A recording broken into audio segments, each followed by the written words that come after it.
There are not that many voices in the space talking about African cuisine, and I felt strongly that someone needed to be there. But more so, I think that we all eat, and there's a big economy that can either support or hurt local communities. And so for me, using food as a way to sort of energize that and change the trajectory of how we live and what we eat, and the stories that we tell and the people we support is why I do what I do. The ones that I like to sort of highlight are, again, plant-based. So we're the most plant-based continent, is the African continent. No waste, we use absolutely everything.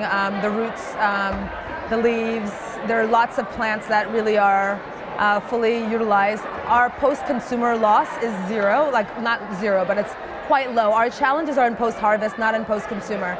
So when someone buys something, it's actually properly used. Other ones are communal dining. There's a lot of cultures where we eat off the same plate, so it teaches you how to share, teaches you hospitality, and also when you're eating together, you have less of a tendency to have unhealthy eating habits. Other ones I think include wild and foraged foods.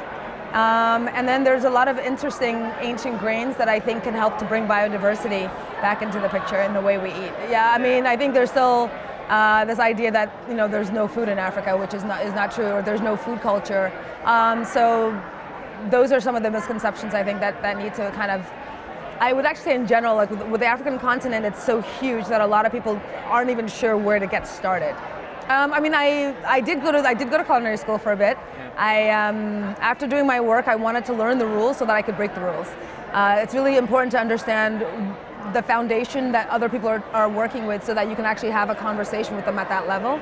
So I went to the Culinary Institute of America, but I took it on because as someone who left Africa, food was actually one of the main ways in which my family maintained our culture.